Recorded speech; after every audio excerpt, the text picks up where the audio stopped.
여러분, 오늘 본문이 있기 전에 우리가 지난주에도 봤고요. 그 전에 이제 누가복음 5장까지 쭉 보면 예수님과 바리새인들, 당시 지도자들, 종교 지도자들 간에 여러 번 충돌이 있었습니다. 중풍병자에게 죄사함을 선언하실 때나 세리 레위를 제자로 부르실 때나, 그리고 지난주에 본 것처럼 안식일에 2번 연속해서 바리새인들이 예수님의 뜻을 이해하지 못하고 하나님의 마음을 이해하지 못하고 계속 충돌하고 갈등하는 일이 있었습니다.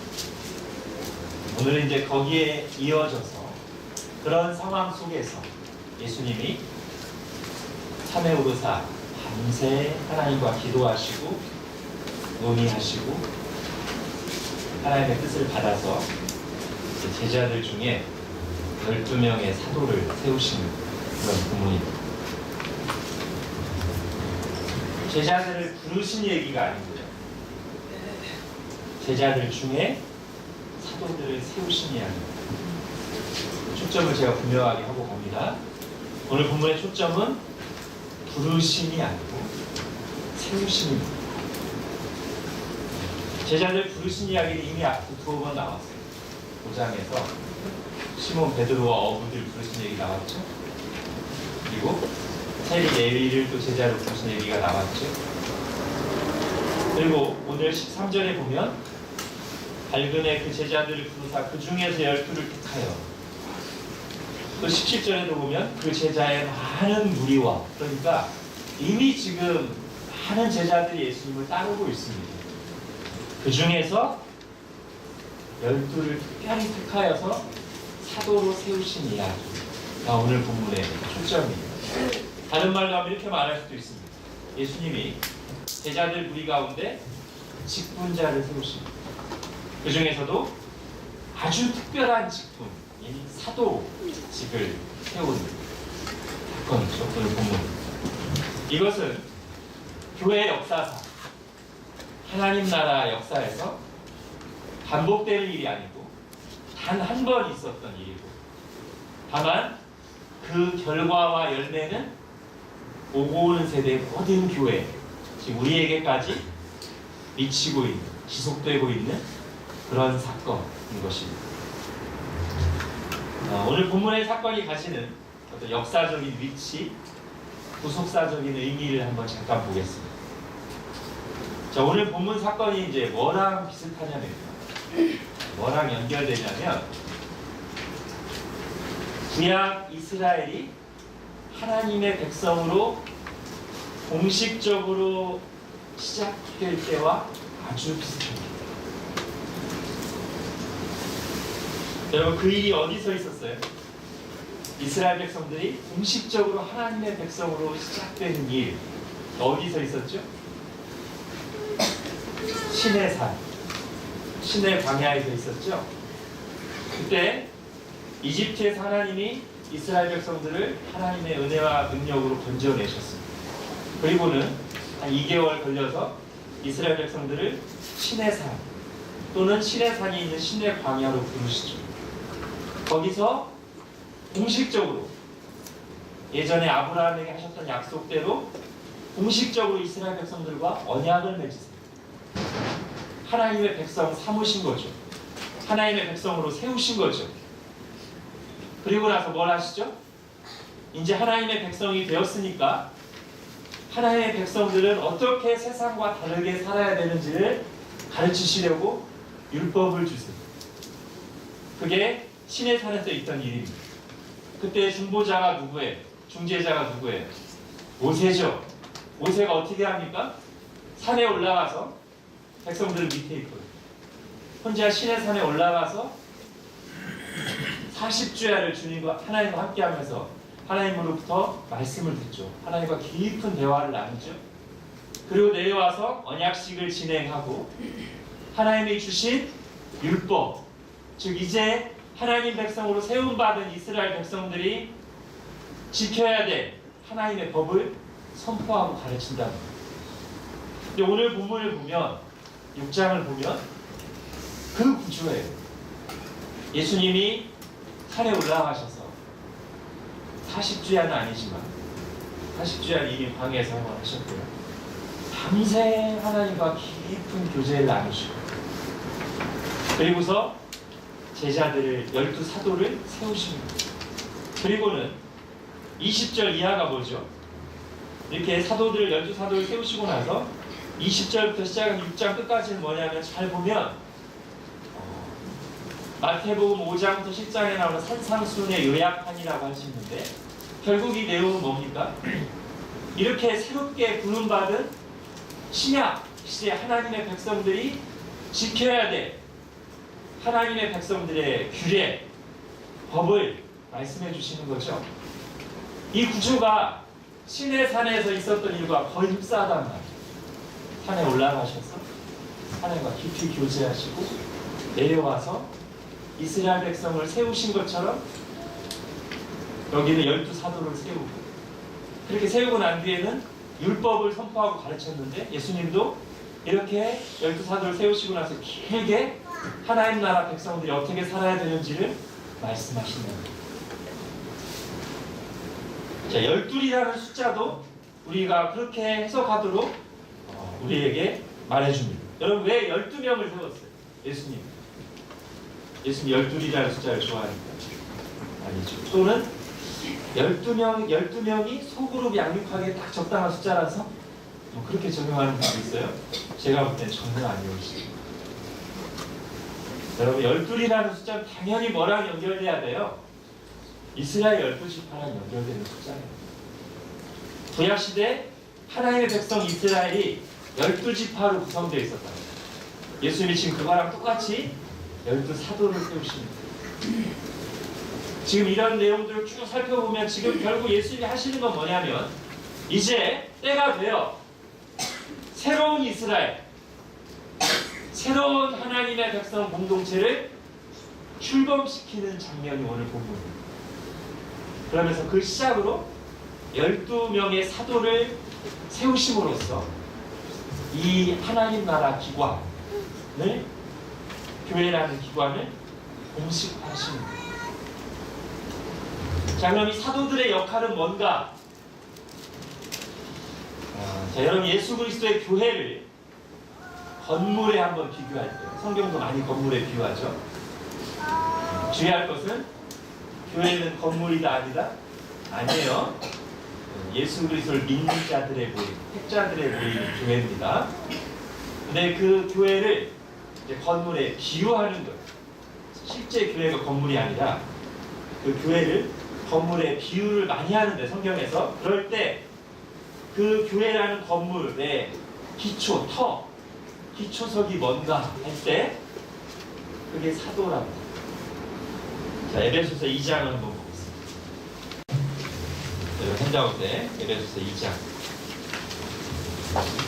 같이 읽겠습니다. 시작. 너희는 사도들과 선지자들의 허 위에 세우심을 이룬 자 그리스도 예수께서 친히 모퉁이 돌이 되셨느니라.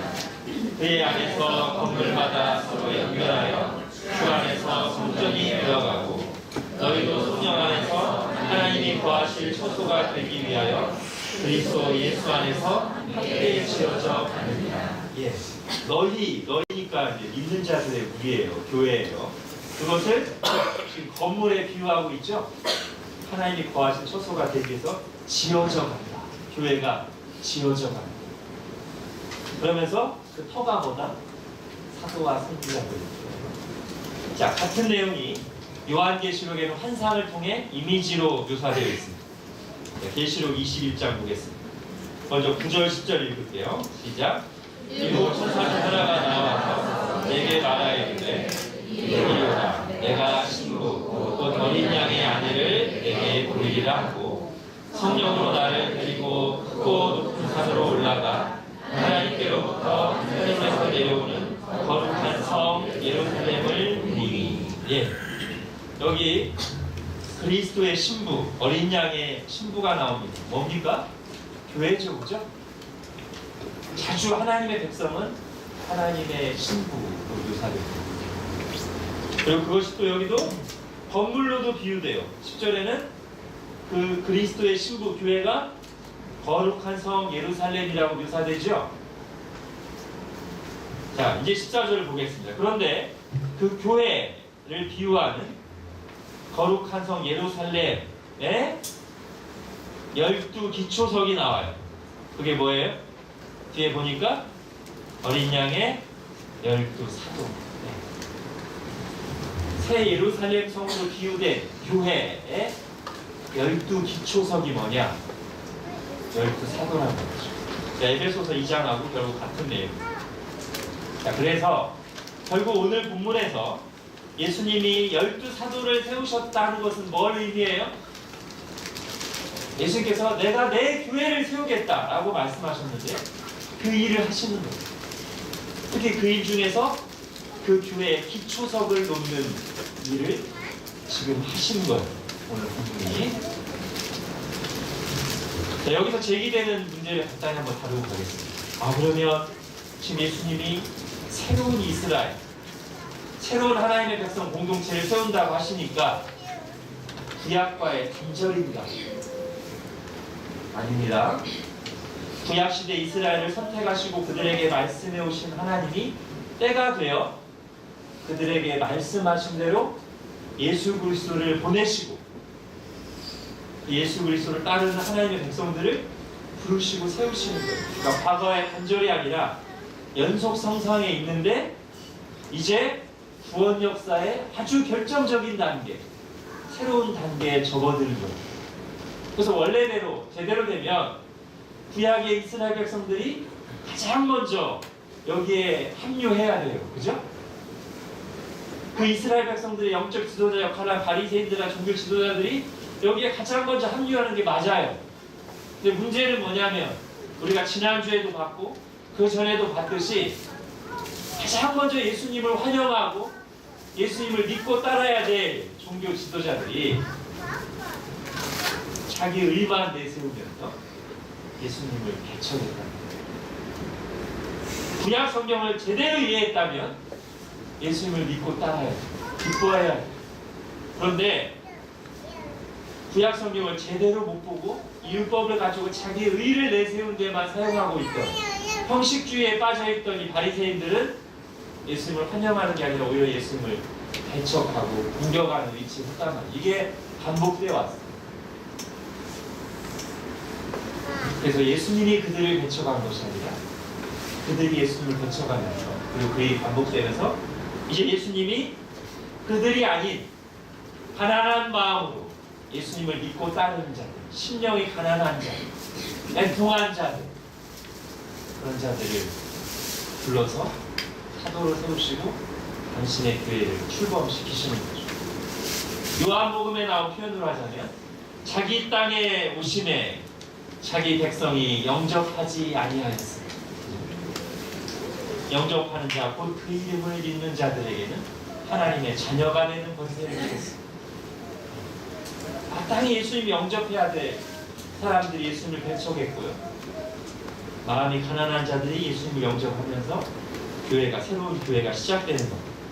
그리고 이 교회 공동체는 이제 이스라엘 혈통을 가진 이스라엘 민족 중심의 공동체가 아니고 이스라엘로부터 시작하지만 모든 민족 가운데 예수님을 믿는 자, 주님의 부르심을 받은 자들로 구성된 세계적인 공동체. 우리에게 좀 더 익숙한 말로 하면 보편적인 공동체가 될 것입니다. 그게 이제 오늘 본문에도 이미 어느 정도 나와 있죠. 17절에 한번 보십시오.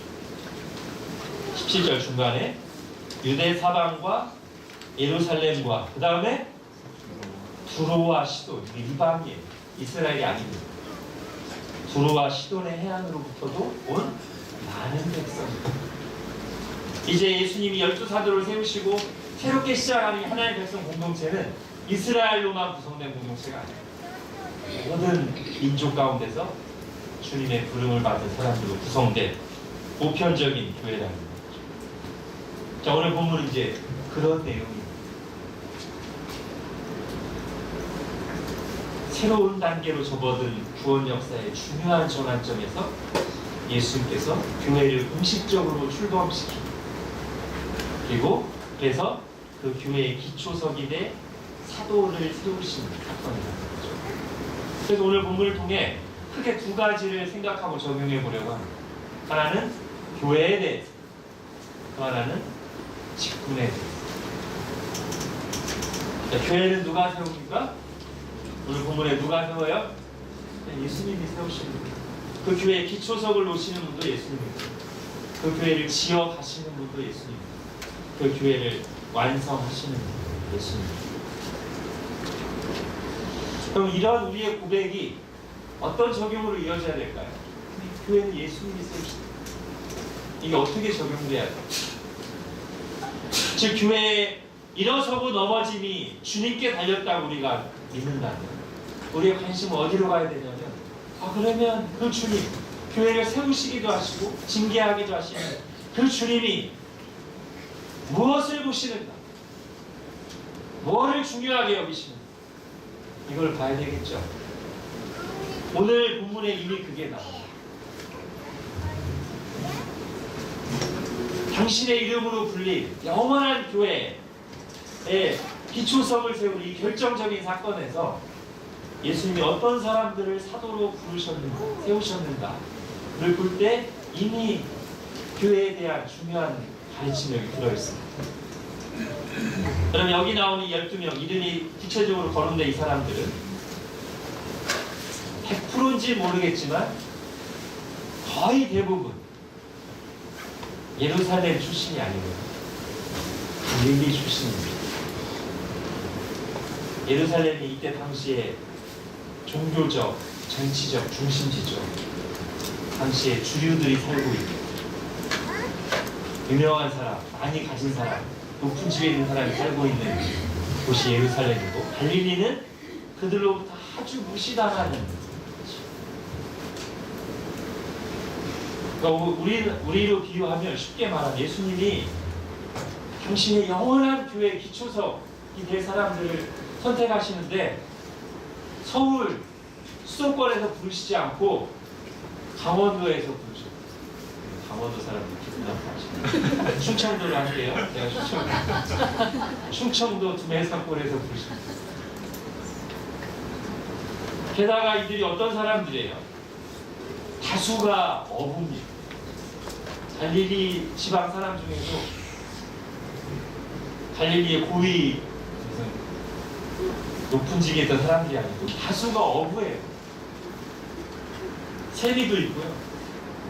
셀로, 열심 당원도 있고. 당시의 사회 지도층이 아니고 주류도 아니랍니다.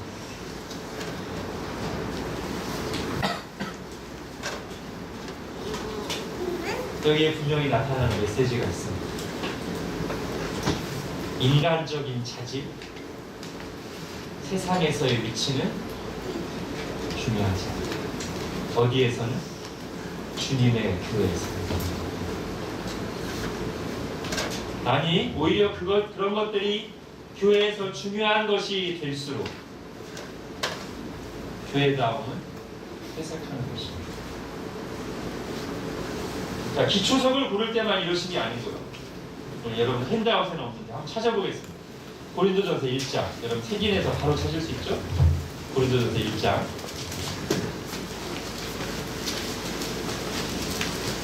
26절 한번 가보겠습니다. 형제들아 너희를 부르심을 보라. 육체를 따라 지혜로운 자가 많지 아니하며 세상 기준으로 똑똑한 사람 많지 않으며 능한 자가 많지 않으며 능력 있는 사람 많지 않으며 문벌 좋은 자가 많지 않으며 학력이나 혈통이나 출신이 좋은 사람 많지 않으며 그죠? 하나님께서 세상에 미련한 것들을 택하사 지혜 있는 자들을 부끄럽게 하게 하시고 세상에 약한 것들을 택하사 강한 것들을 부끄럽게 하게 하시고 하나님께서 세상에 천한 것들과 멸시받는 것들과 없는 것들을 택하사 있는 것들을 폐하려 하시나니 이는 아무 육체도 하나님 앞에서 자랑하지 못하게 하십니다. 네, 이게 교회란 말이죠. 처음 기초석을 선택하실 때부터 이 메시지를 우리 주님이 분명하게 하신 거예요.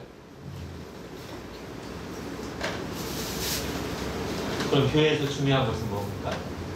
이 12명의 사도를 택하셔서 이후에 예수님이 이들에게 집중적으로 가르치신 것이 무엇인가, 예수님의 양육 목표가 무엇인가 하는가를 보면 그런 교회에서 정말 중요한 것이 뭔가 분명하게 드러납니다. 예수님이 12사도를 세우신 것을 다룬 또 다른 본문 마가복음 3장에 보면, 여러분 핸드아웃에 있습니다. 마가복음 3장 같이 읽겠습니다. 시작.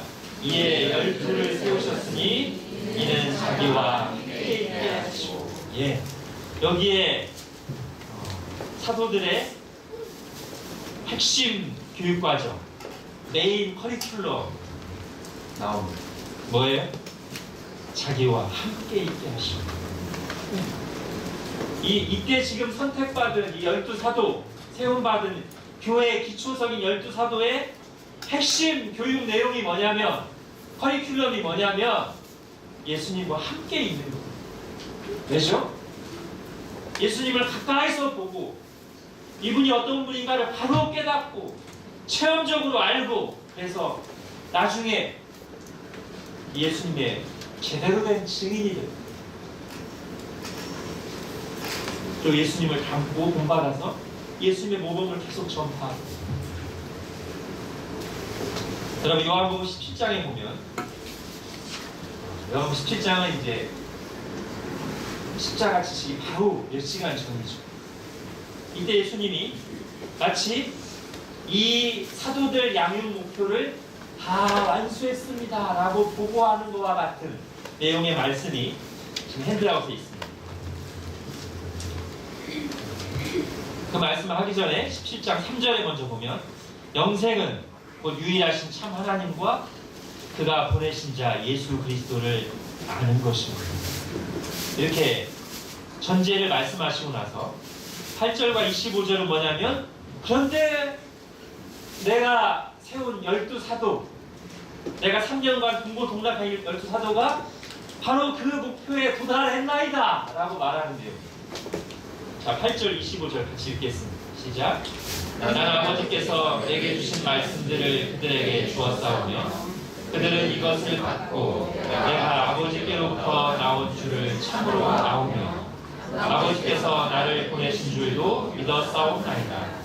의로우신 아버지여, 세상이 아버지를 알지 못하여도 나는 아버지를 알았사오고 그들도 아버지께서 나를 보내신 줄 알았사옵나이다. 예. 3년간 이들과 함께 하면서 자기와 함께 있게 하시는 그 교육과정을 통해 예수님이 성취한 열매가 뭐냐면, 그들이 나를 믿었사옵니다. 그들이 나를 바르게 알았사옵니다. 여기에 교회에서 가장 중요한, 교회를 교회답게, 교회가 세상과 다른 거룩한 공동체가 되게 하는 핵심이 있습니다. 뭐예요? 예수 그리스도를 바르게 알고. 교회는 뭐냐? 예수님을 바로 알고 예수님과 바른 관계를 맺은 사람들의 모임이죠. 인간관계가 우선이 아니고 예수님과의 관계가 우선이죠. 여러분, 나중에 이 교회가 세워진 지 얼마 지나지 않아서 이방 사람들로부터 그리스도인이라는 호칭을 듣습니다.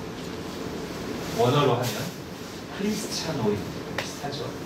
이 노이, 이게 뭐냐? 황제를 가이사라고 하잖아요. 황제의 사람들, 황제의 측근들을 뭐라고 하냐면 가이사랴 노이.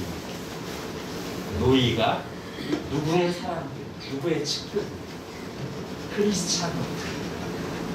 그리스도의 사람들, 그리스도의 측근, 가장 그분과 가까이 있고 그분의 복심이라고 일컬어집니다. 그를 가장 잘 알고 따르는 사람, 크리스찬.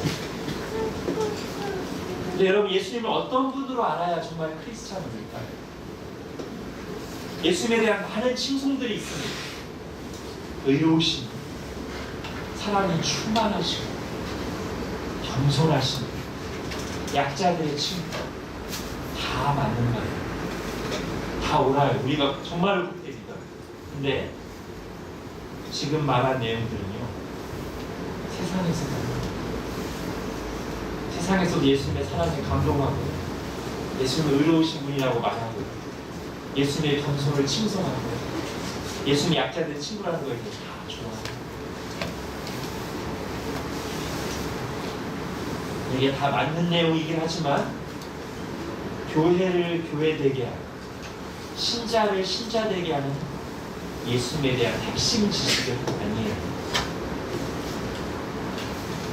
예수님을 어떤 분으로 알고 믿어야 크리스찬이 있냐면 교회냐면 예수님이 사도들을 그렇게 특별히 세우시고 가르치시고서 듣고 싶었던 말씀은 뭐예요?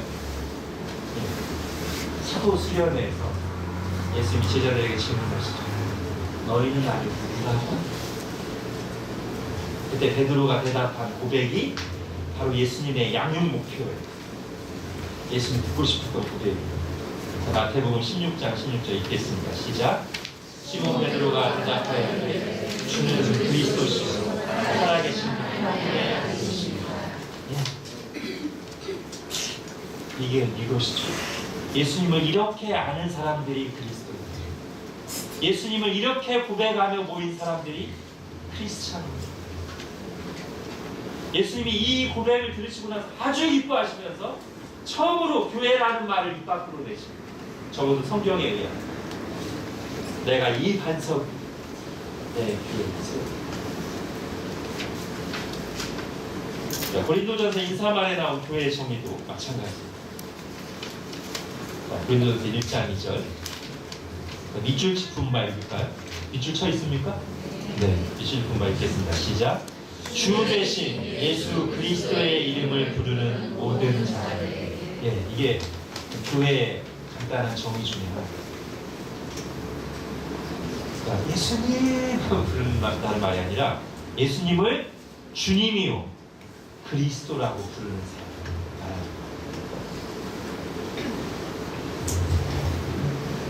오늘 사도들을 세우시는 곳에서 우리가 이런 메시지를 들을 수 있습니다.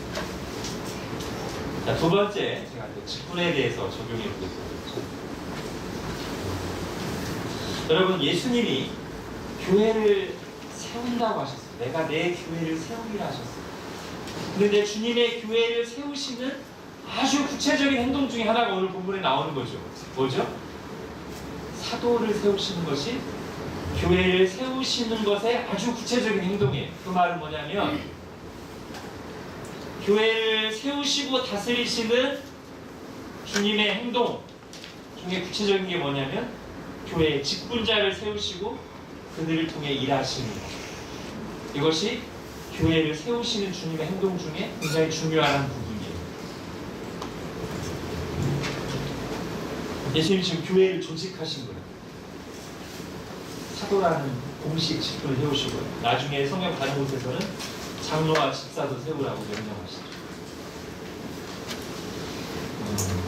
어떤 분들 중에는 조직, 직분이라는 말에 굉장히 부정적으로 생각하시는 분들이 있습니다.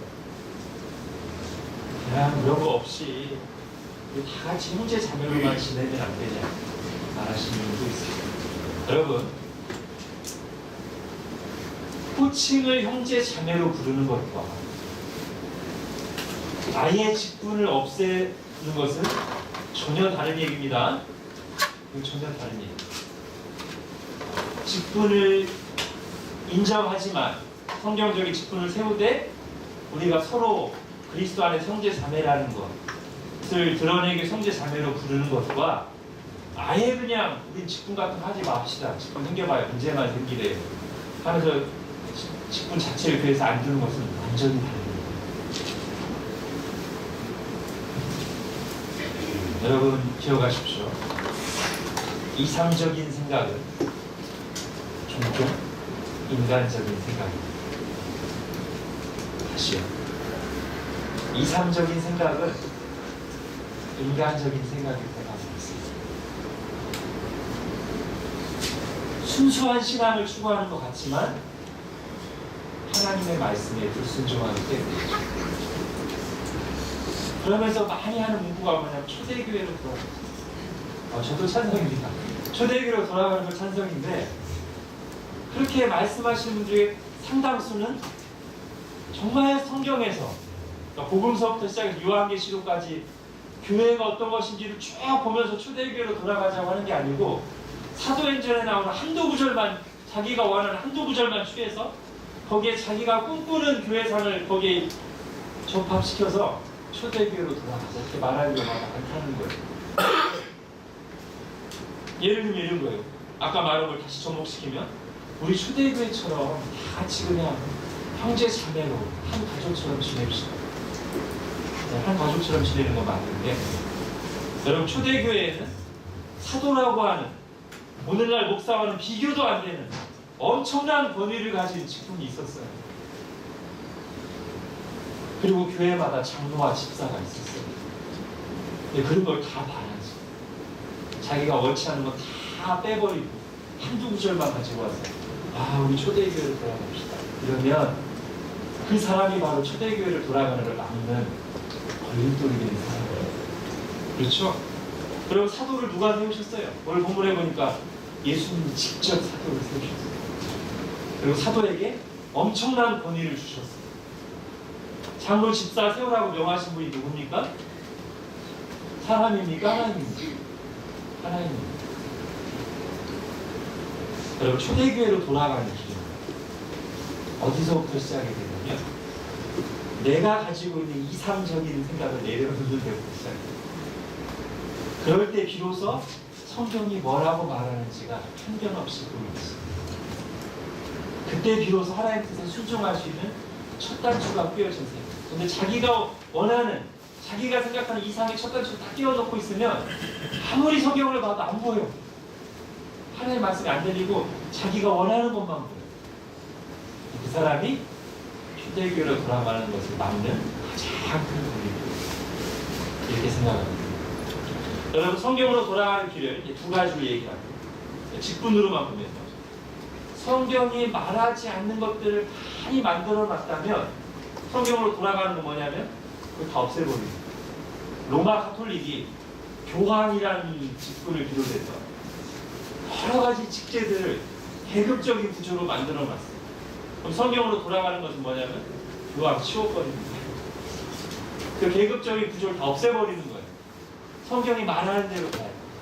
이게 하나 성경으로 돌아가는 거고요. 또 하나는 성경으로 돌아가는 것은 뭐냐면 없애버리기만 하면 되는 게 아니고 성경이 하라는 것을 잘 하는 쪽으로 가야 돼요. 즉 장로의 본래의 역할을 해보고 하는 쪽으로 가야 돼요. 집사의 본래의 역할을 성경을 보고 잘 찾아서 집사직이 원래 성경대로 하도록 가야 돼요. 근데 장로와 집사가 실제적으로는 특별한 일도 하지 않으면서 회의만 참석하는 장로와 집사는 성경이 많은 직분, 그리고 그 장로와 집사를 비롯한 여러 직분들이 성경이 말한 대로 섬김의 자세를 해보고 하는 것이 성경적으로 돌아가는 거예요. 그죠? 우리 교회에 올 때 직분을 했습니다만 오늘 또 잠깐 다시 한번 직분의 종류에 대해서 이런 직분을 큰 카테고리로 세 가지: 기초 직원, 항존 직원, 임시 직원. 임시 직원은 이제 별로 중요하지 않아요. 나중에 직감을 하고요. 이 두 가지가 이제 중심인데 기초 직원과 항존 직원, 이 의미를 잘 이해하셔야 돼요. 아까 우리 교회를 건물의 교회잖아요. 기초 직원은 뭐냐면 이 건물의 기초를 놓을 때만 있었던 직분입니다. 누구요? 오늘 본문에 나온 이 사람들을 기초 직원이라고. 교회의 기초를 놓을 때만 있었어요. 그 이후에는 없어요. 이 직원들. 오늘날 누가 나 사도요 하면 이단에 준하는 발언을 항준 직원은요, 기초를 놓을 때만 있었던 직원이 아니고 그 이후에 기초를 놓고 나서 그 위에 건물을 쌓아가는, 교회를 지어가는 모든 시대에 항상 교회 안에 존재해야 될 직분이라는 뜻으로 항존 직분. 무슨 뜻인지 아시겠죠? 이 항존이라는 뜻이 기초 직원과 반대되는 의미의 항존이라는 거예요. 그러니까 기초를 쌓을 때만 교회 안에 있었던 직분, 오늘날에는 없는 직분인 반면 기초 직원은, 항존 직원은 기초를 놓은 이후에 교회 안에 항상 존재해야 되는 직분이라는 뜻의 항존직. 이것을 다른 말로 어떻게도 말하냐면, 그러니까 장로, 목사, 집사가 항존직이죠. 이 기초 직원은 이 기초를 올 때 특정한 시기에만 있었던 특별한 권위와 역할을 가지고 있었기 때문에 비상 직원이라고 돼요. extraordinary 이렇게 쓰죠. 항존직은 그와 반대로 그렇게 특별한 시기에 특별한 권위를 가졌던 직분이 아니라 그냥 통상적인 직원, 그냥 뜻에서 ordinary 이렇게 써요. 기초 직원은 extraordinary, 비상한, 평범하지 않은, 특별한, 기초를 놓을 때만 있었던 직원, 사도, 선지자. 장로와 집사는 ordinary, 통상적인, 평범한, 교회 안에 항상 있어야 될 직원. 그래서 여러분, 항존직이 그런 의미의 항존직이에요. 이걸 어느 한 개인에게 적용해가지고 한 번 장로는 영원한 장로, 한 번 집사는 영원한 집사, 그런 의미가 전혀 아닙니다. 교회 안에 그 직분들이 항상 있어야 된다는 의미의 항존직. 임시 직원은 성경에는 나오지 않는 temporary, 교회 필요에 의해서 임시적으로 세웠다가 있기도 하고 없기도 하고, 그죠? 안수 없이 세운 임시직원.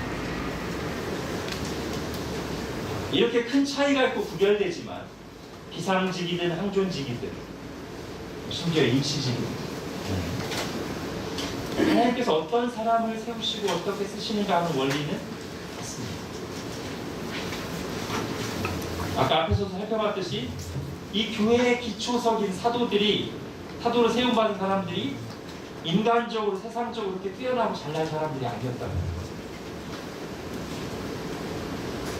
비상직이 그럴진데 기초직이 그럴진데 그 뒤에 항존직들, 통상적인 직원들은 하물며 어떻겠습니까?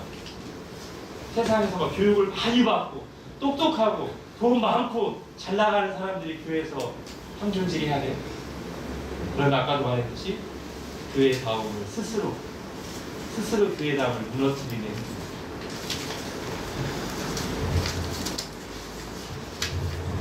여러분, 하나님께서는 보잘것없는 돌들을 선택하셔서 영광스럽게 쓰시는 거예요. 자, 이게 직분을 이해할 때 우리에게 꼭 있어야 될 생각이에요. 하나님께서 보잘것없는 돌들을 선택하셔서 영광스럽게 쓰시는 거예요. 이 두 가지가 다 있어요. 왜냐하면 여러분, 교회 봉사 또는 교회 직분에 대한 잘못된 두 가지 극단이 있는 거예요. 제가 지금 두 가지겠죠? 보잘것없는 돌을 영광스럽게. 두 가지 극단은 뭐냐면 뒤에 것부터 할게요. 영광스럽게 생각하지 않는 것도 잘못된 거예요. 지금 뭐냐면 교회에서 직분을 세웠는데 대수롭지 않게 생각해요. 그거 다 돌아가면서 하는 거 아니에요? 이러면서 감사와 헌신이 없어요. 무책임해요. 교회에서 어떤 직분을 맡겼는데, 어떤 봉사를 맡겼는데 영광스럽게 생각하지 않아요. 두렵고 떨림으로 감당하지 않아요. 자기 편한 대로, 자기 기분대로 이런 잘못된 영광스럽게 생각하지 않아요. 또 하나는 아까 제가 뭐랬어요? 보잘것없는 것. 보잘것없는이 빠지면 또 위험해요. 하나님 보잘것없는 자를 들어 쓰시는 건데 은혜로 자기가 잘나서, 자기가 능력이 많아서 쓰는 줄 착각하고 이 직분을 무슨 권력인 줄 알고 섬기는 자세가 자기 높이는 자세. 이것도 또 잘못된 극단. 여러분, 우리는 바울로부터 배워야 돼요. 바울은 사실 오늘 본문의 이 선택받은 사도들과는 달리 세상적으로 편한 사람이에요. 탁월한 사람. 근데 여러분, 바울이 탁월해서 하나님 쓰셨을까요? 바울의 탁월함을 하나님 사용하시긴 했죠. 그러나 탁월했기 때문에 쓰신 건 아니에요. 그래서 하나님이 바울을 언제 부르세요? 잘 나갈 때 부르면 바울이 지나갈까봐 바울이 아주 하나님께 극단적으로 도전할 바닥을 치고 예수 믿는 자들을 죽이고 교회를 박해해서 도저히 이런 사람은 사도가 될 만하다고 할 수 없을 때, 그때 누구죠? 장난을 부르지 않는 것이죠. 바울은 그것을 늘 인식하고 있었습니다. 어디서도 자기 자랑을 하지 않습니다. 항상 바울은 나는 죄인 중에 사도라 칭함받김을 감당치 못할 자, 만삭되지 못해서 태어난 이수가 같은 자, 나의 나 된 것은 하나님의 은혜고 내가 자랑할 것은 예수 그리스도의 십자가밖에 없다. 그죠? 여러분, 왜 바울이 바울 됐냐면 뛰어난 출신, 학문, 지식이 있어서 바울 된 게 아니고요. 바울보다 더 뛰어난 사람들이 그 시대에 왜 없었겠습니까? 뛰어난 인간적인 자질들이 있어서 바울 된 게 아니고, 그런 것들이 있음에도 불구하고 자기가 죄인이고 은혜로 택함 받았다는 것을 진짜 말하기 때문에 바울 됐습니다. 주님의 이름을 위해서라면 그것을 얼마든지 쓰레기 취급할 수 있는 그런 신앙 고백과 마음의 자세가 있었기 때문에 바울이 바울이라고 하십니다. 아까 말한 대로 하면 보잘것 없는 영광스럽게 쓰신 하나님께 정말 은혜를 감사와 충성으로 바르는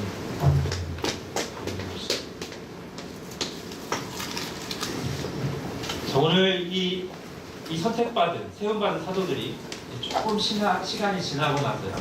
이렇게 별 볼일 없는 사람들이었는데 시간이 지나고 나서 이들 가운데 다툼이 일어납니다. 누가 잘해? 누가 더 뛰어나냐? 누가 사도 중에 짱이냐? 서열 다툼이 일어납니다.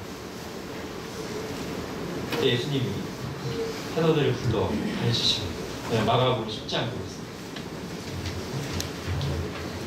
예수께서 불러다가 이르시되 이방인의 집권자들이 그들을 임의로 주관하고 그 고관들이 그들에게 권세를 부리는 줄을 너희가 알거니와 너희 중에는 그렇지 않을지. 너희 중에 누구든지 크고자 하는 자는 너희를 섬기는 자가 되고 너희 중에 누구든지 으뜸이 되고자 하는 자는 모든 사람의 종이 되어야 합니다. 인자가 온 것은 섬김을 받으려 함이 아니라 우리여 섬기려 하고 자기 목숨을 많은 사람의 대속물을 주려 합니다. 여러분, 여기서 주목할 단어가 너희 중에는 그렇지 않지. 여러분, 거룩이 뭡니까? 구별이고 쉬운 말로 하면 다른 거예요. 근데 교회의 거룩함은 아까 첫 번째로 얘기했죠. 예수님을 어떤 분으로 알고 믿는가가 교회의 거룩함의 제일 핵심이고요. 예수님 다 좋아해요, 세상 사람들. 근데 예수님을 나의 죄를 위해서 죽으신 하나님으로 믿어야 교회가 교회되는 것이고, 그게 교회의 거룩함의 가장 중요한 핵심이고요. 오늘 여기 보면 또 하나 교회가 세상과 달라야 되는 것, 즉 거룩해야 되는 게 나오죠. 너희 중에는 그렇지 않지. 세상에서는 뭔가 어떤 직책 직분을 자기 영광을 위해 드러내고 권력으로 살고 더 높은 자리에 오르려고 하고 당을 짓고 어떻게 하든지 상대방을 이기려고만 합니다. 너희는 그렇지 않을지. 교회는 그렇지 않을지. 교회의 직분자는 그렇지 않을지. 나 예수를 보고 자기를 내어주고 섬기는 자가 됩니다. 그럼 예수님이 이때 이 말씀을 하신 뒤에 죽으시기 직전에 이 말씀에 해당하는 모범을 다시 한번 보여주시죠. 마지막 만찬을 나누시던 자리에서 요한복음 13장입니다.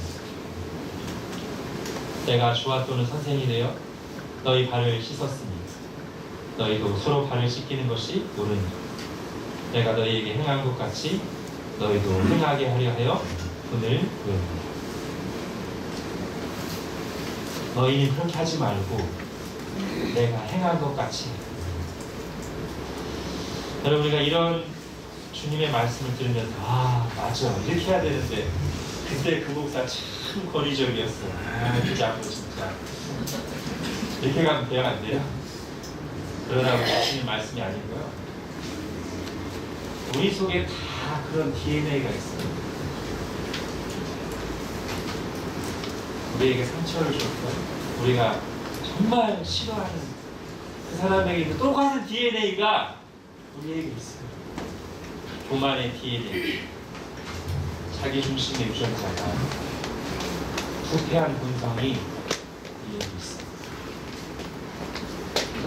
그러니까 그런 사람들을 반면 교사로 삼아야 되지만 그걸 자꾸 묵상하면요, 우리의 DNA가 자꾸 거기를 싱크대려는데 교만하게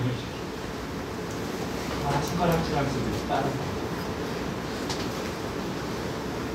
요한복음 13장을 묵상하는 거죠. 내가 너희에게 행한 것 같이 너희도 행하게 하리라. 그럼 예수님이 당시의 종들이 하고 냄새나는 발을 씻어주시던 그 장면, 그 말씀, 저희가 교회에서 뭔가 직분을 맡아 섬기고자 하는 마음이 있는 사람들이잖아요. 이것을 항상 생각해요. 여기서 감동을 받아요.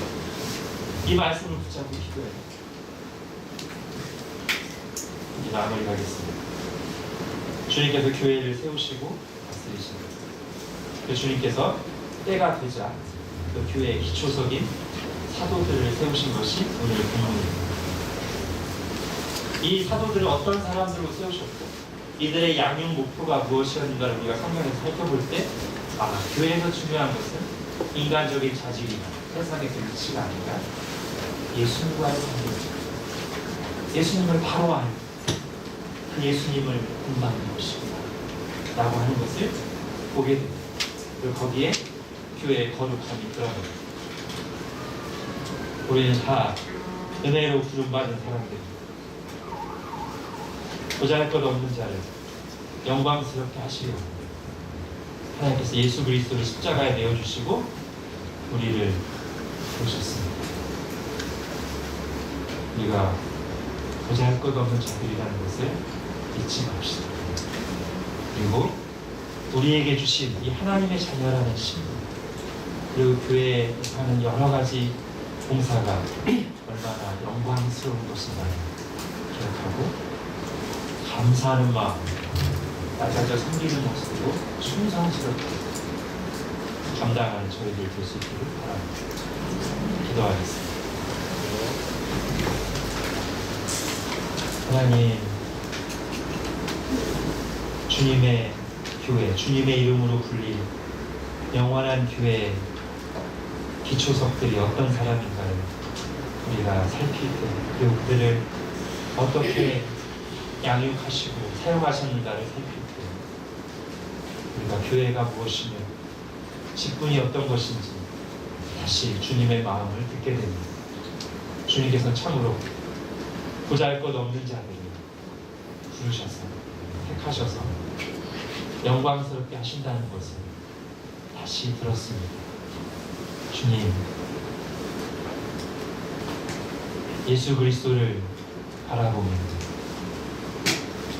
우리를 부르신 자리가 얼마나 나에게는 황송한 자리인지 깨닫고 감사하며